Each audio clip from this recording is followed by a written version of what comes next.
reached Lola Bradbury. I can't make it to the phone right now, but at the beep, you know what to do. Hello, ladies and gentlemen. I am Benjamin C. Steele. This is the One Step Forward podcast. I am coming at you. Whoa. Recorded. Wait.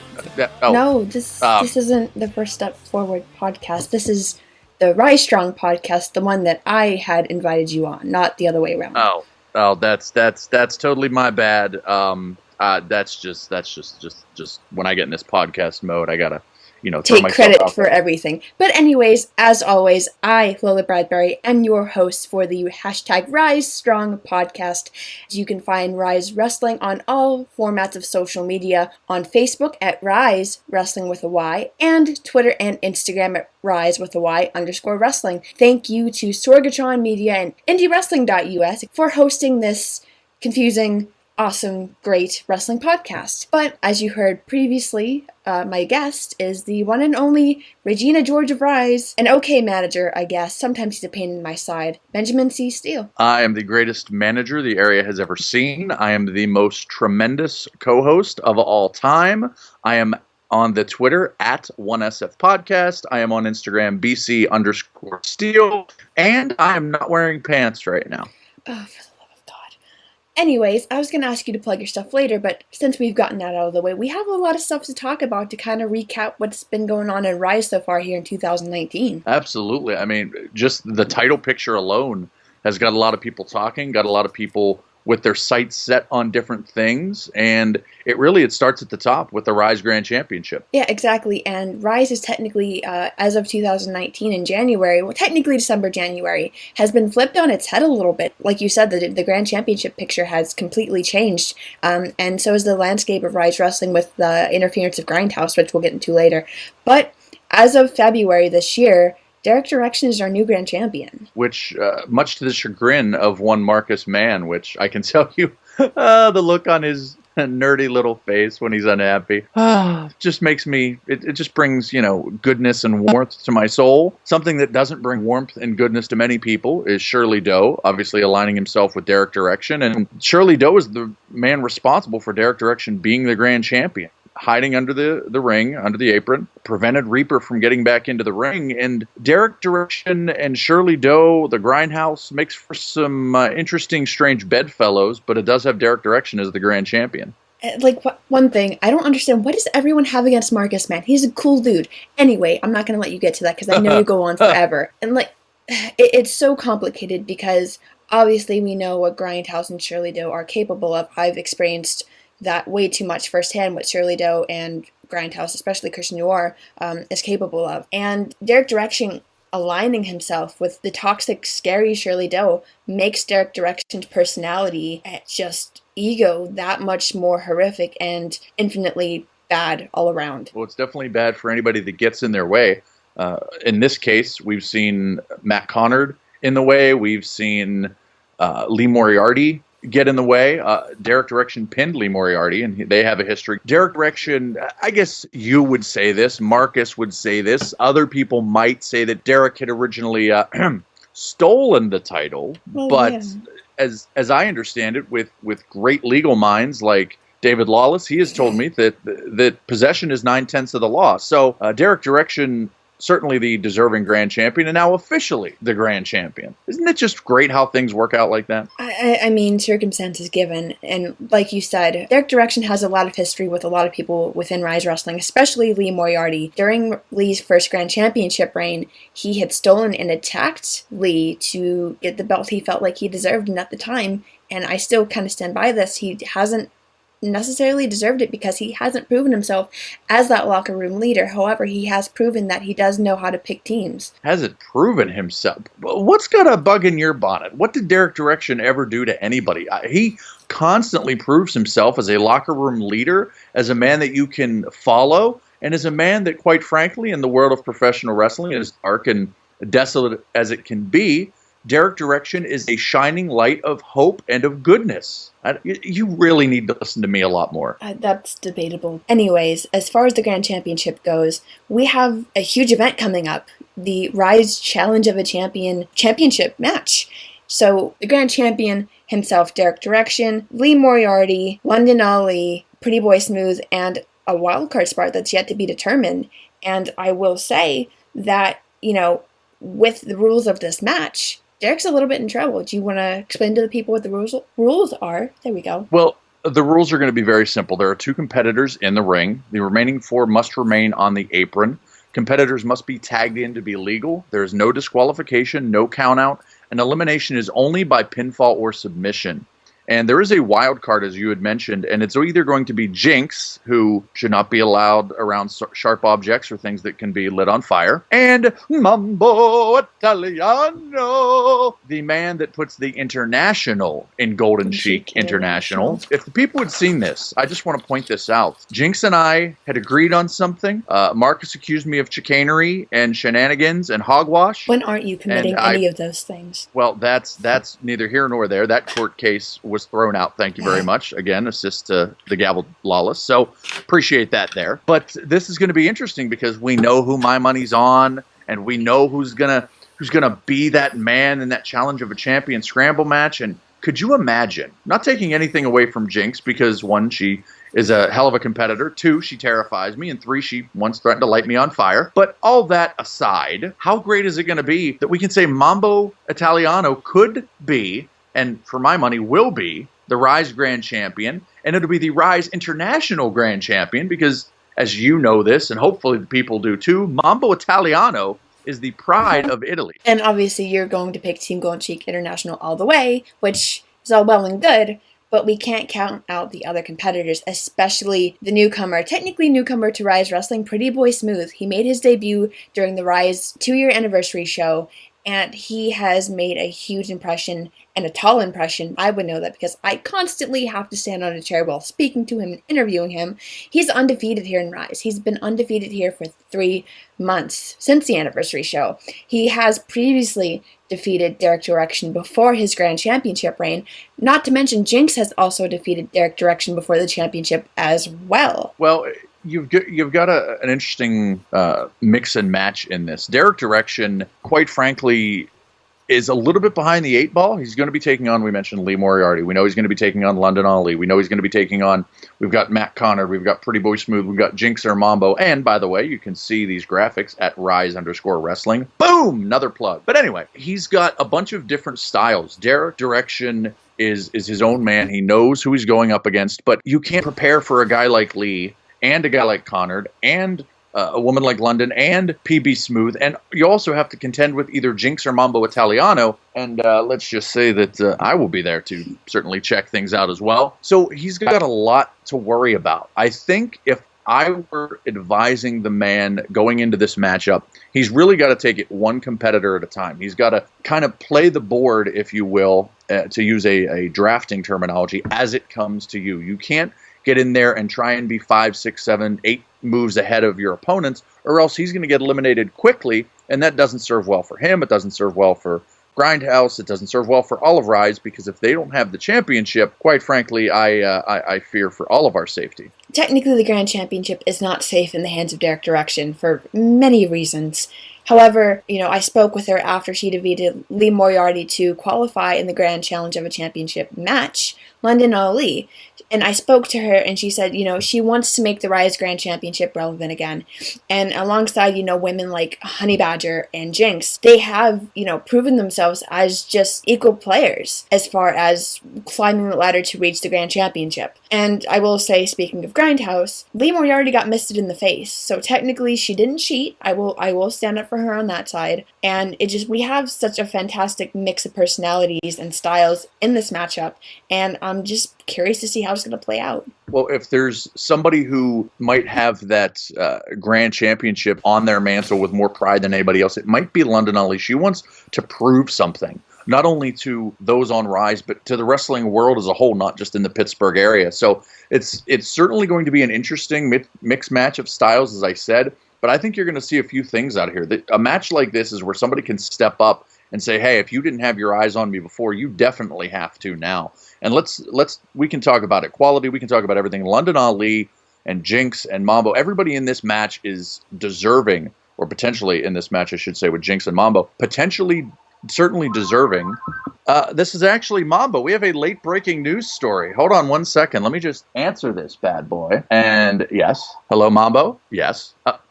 We actually are recording the podcast right now. Anything you'd like to say to the people? Okay.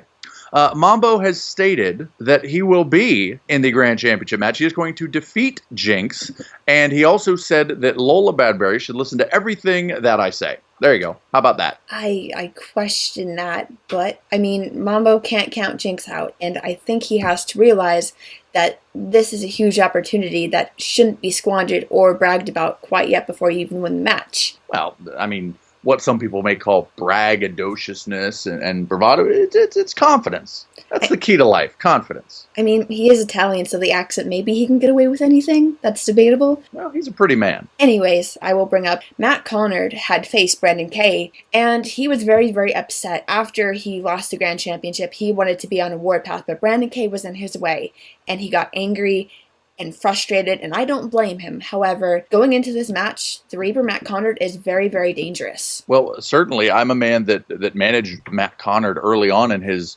Pittsburgh debut, so to speak, just shortly after that. So I know exactly what he's capable of when he's motivated, but it's a little bit more dangerous when he's angry, because a Matt Connard, quite frankly, is always angry, but Matt Connard that can focus that anger, that can channel that anger, everybody should be on notice. We'll just say that. And certainly he's got issues with Derek Direction.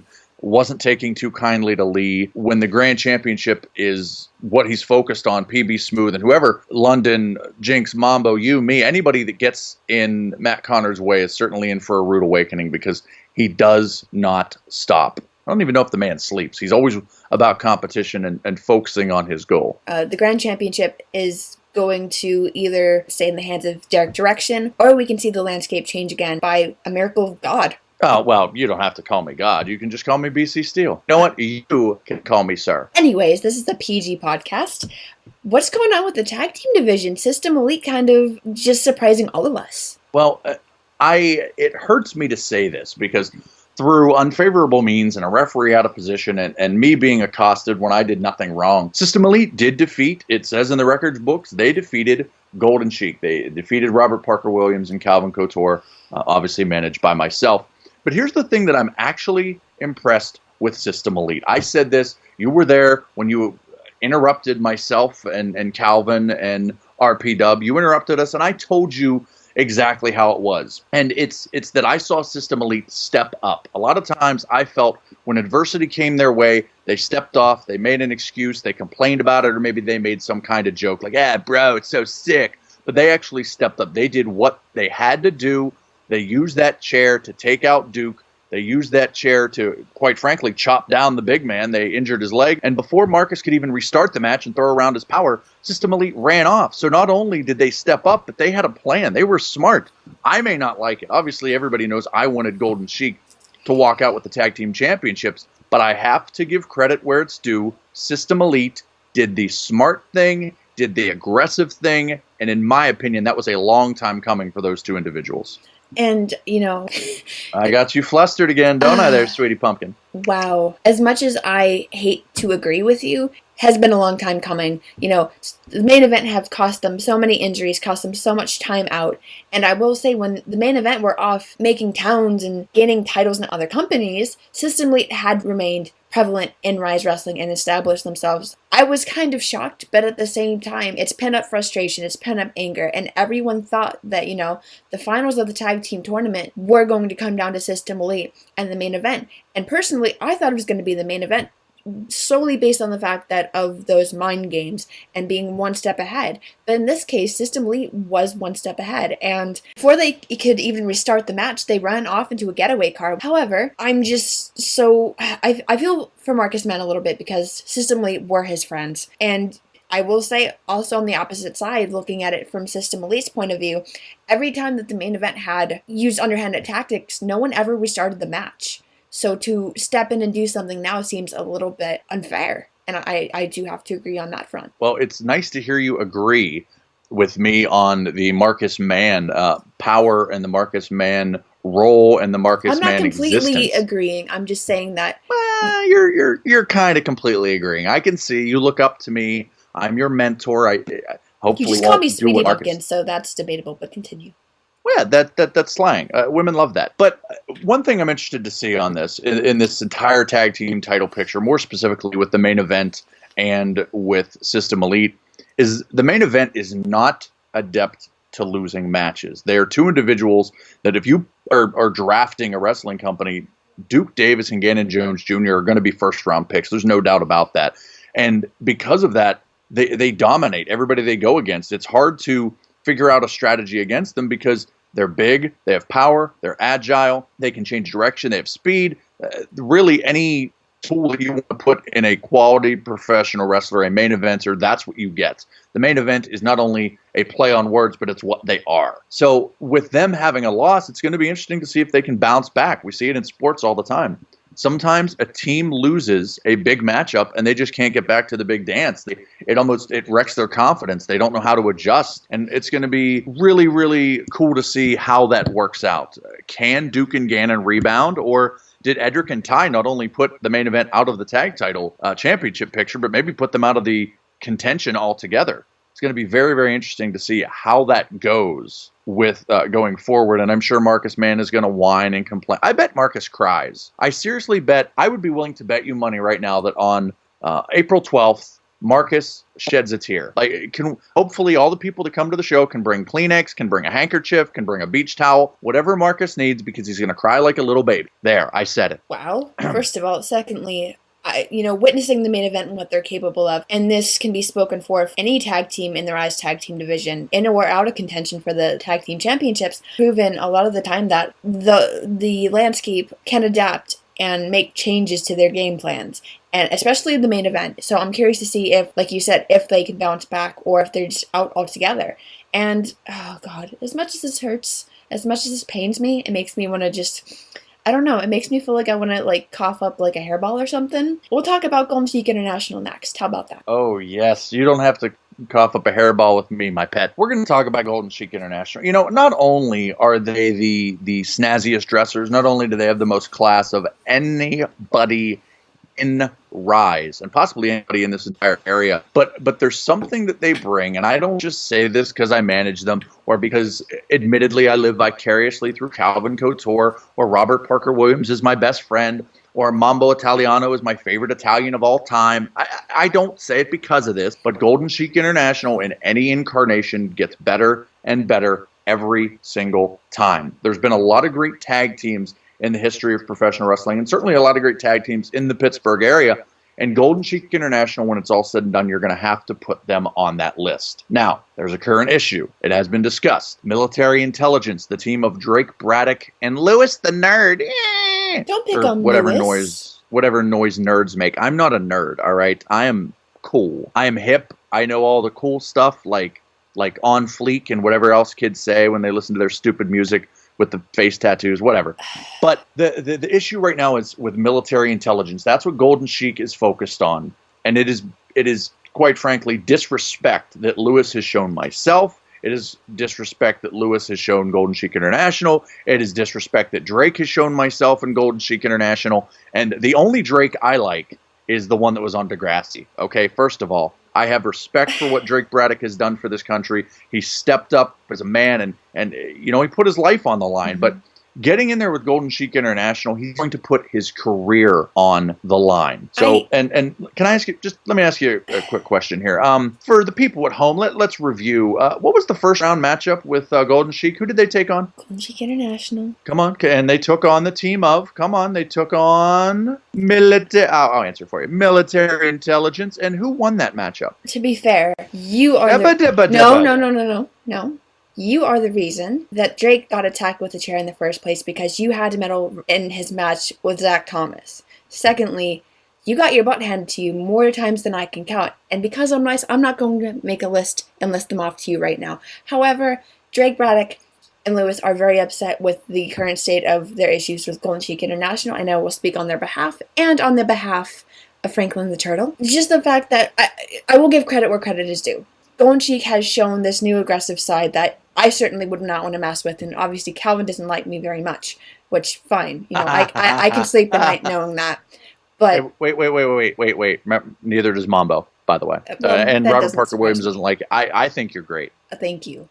At least there's one there. But I will say that Golden Sheik International has constantly proved themselves as competitors not to be overlooked and doubted. And just the fact of, I do have to point this out, you put a bounty out on Lewis, which didn't work out exactly how you had originally planned. Lewis ran off with your bounty, with your booty. No pun intended, I guess, if you want to talk like a pirate. I don't blame him, and he did say, I took this not to be a bully, but to prove that you can't buy your friends. And Lewis is absolutely right, and that's technically, if you look in the mirror, that's what you've been doing recently, and that's why you've constantly gotten your butt handed to you. Well, okay, you're putting a weird spin on this. You seem to be some sort of political spin doctor, or you're advocating for.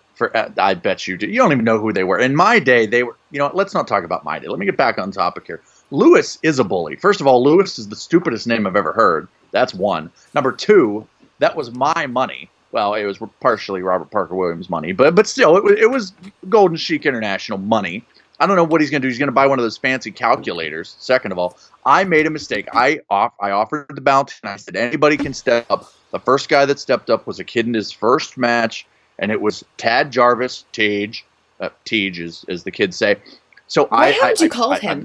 I'm in a bad service area, and I tried to call you, and that didn't work. It said this number has been blocked. Bad service. Those things happen. But that happens. But anyways, absolutely. So that's why I just send you Snapchats all day. But can't block me. I can just create an account every single day, sweetie. But anyway, focus with the issue with Lewis and Drake, Lewis and myself, there was a bounty placed on him for a reason. Sometimes you have to teach people a lesson. Sometimes you have to give tough love. And that's what I was trying to do with Lewis. But now it's gone beyond that because he stole something from me. He stole money. He stole financial compensation. Now, for me, I can pull out $100 bills all day, every day. I've got the jewelry, I've got the style, I've got et cetera, et cetera. We all know the shtick. But this is a little bit more than that. Because it started with Drake when I was trying to see if I could bring something out of Drake or maybe align myself and associate with Zach Thomas. I saw potential in both of them. Drake wasn't willing to do what it took. Boom, strike on him. And then you had Lewis, who not only the fact that he stood across from Robert Parker Williams and Calvin Couture, which is great disrespect, the fact that he stole the money, as I mentioned, that's another strike. You add all these things up, and it puts military intelligence in a dangerous spot. It puts military intelligence solely across from Robert Parker Williams, from Calvin Couture, and with me guiding them, and that is not a spot you want to be in. I am telling you now that military intelligence is in for the fight of their life. Together they've proven they can be fighters. Same can be said for Golden Sheik International. However, let me introduce you to a little friend of mine called Karma. Never heard of her. Well, you've experienced her firsthand. So I will say, don't count military intelligence out. I can't count out Golden Sheik International because I've seen what you're capable of. I've seen what they're capable of, especially recently in 2019. I will say, speaking of Calvin Couture, he participated in the most recent Uprise event, and for those of you who have... No, come on. I specifically asked you to not bring that up, and you said... I'm just doing my job. However, for those of you who aren't familiar with Uprise, who listen to this podcast, or if you're a new fan to Ryse, thank you for listening to this podcast. Anyways, Uprise is a sub-brand of Ryse Wrestling to give those wrestlers, men and women, the opportunity who haven't caught that big break yet. And however, we did see the first to catch that big break and opportunity and earn a Ryse main roster contract. My boy, my wolf boy, my favorite buddy, my friend, my pal, my amigo, Tyler Vox had defeated Calvin Couture to earn that contract. And you looked a little disheveled after the match. Well, it's because he placed his hands on me, knocked me out of my shoe. I lost that shoe. I found it, but I lost it at the time. And he also knocked me out of my shirt. My pants almost came off. This was a very, very upsetting night for me. We almost took Uprise from PG to PG-13. That needs to be put out there. I didn't do a thing to him. I heard you giggling and snorting all about it. You thought it was the happiest day of your life seeing me. It was pretty great. It was pretty great. Look at me. I'm Lola. Me. That's what you sound like. Huh? How about that? Thank you.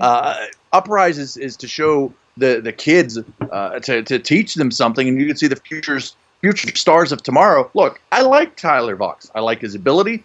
I like his ring gear. I like his attitude sometimes. And I even like the guy that trained him.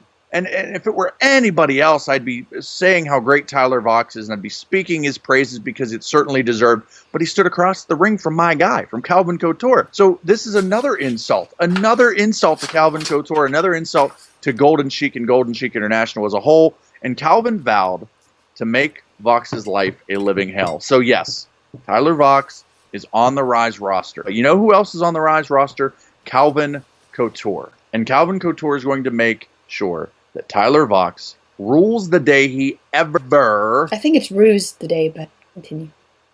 Whatever. Ruse, rules, riz. I'm just saying words. He will regret. How about that? There's another word. He will regret the time that he chose to defeat Calvin Couture. So mark that down too. Write it down. And you said you weren't going to bring that up. If we don't have trust, how are we going to be a good team? I've been nothing but sweet and wonderful and a little bit sexually suggestive to you. That's it. I'm just doing my job. But I will say, Tyler Vox has constantly, beaten adversity, with the team of Warhorse, with alongside his tag team partner Chase Winters, hashtag Frostbite, another one of my pals. He has shown that he can overcome adversity. And I think if he continues on that path, that he can overcome whatever Calvin throws his way. No, he better be ready. That's all I'm saying. He better be ready. Military intelligence better be ready. You better be ready. Marcus Mann better be ready. Ja Rule better be ready, because I'm working to bring Ja Rule to Ryse with the Ja Rule and BC Steel Fire Festival. There's a lot of things going on. I'm getting a little bit upset. I knew you were going to do this to me. You were going to poke and poke and poke and poke and poke. And I almost just broke my chair, and this is a $1,000 chair, and I can afford it, but this is getting off topic, and you're getting, I need a drink. I'm having a panic attack. I need a drink. I will say that since you've already plugged your social media, do you want to plug your social media again? And if there's any general message you would like to give, now is your time. Yes. Instagram. I'm a little verklempt, but okay. I have that effect Instagram. BC, hey there, little mama. Anyway, BC_Steele on the Instagram. It is at 1SF Podcast on Twitter. BC Steele for real. That's FOR. Real is my username on Facebook. Search One Step Forward Podcast. You can find me on there. There is a MySpace floating around, probably, unless I deleted it. I don't remember. Lola has my phone number, if she didn't accidentally throw it away this time. And you need to come check out Ryse. I've been doing this for 20 years, and I don't say that I love Ryse because it's a catchy tagline. I don't say that I love Ryse because it sounds good to promote the company. I truly love Ryse. And the thing that I love most about everything is Robert Parker Williams, Calvin Couture, Mambo Italiano, and need I leave out, and I apologize for this, the lovely, the beautiful Laura Lovelace, who we had our issues, but we are working on that. So, we are working with counseling on our issues there. Golden Sheik International, my favorite part about Ryse, and I know it's Lola's too, especially me, even if she won't admit it. So there you go. Well, to end this roller coaster ride of a podcast, thank you for joining me. Yeah, the pleasure was all yours. I'm sure.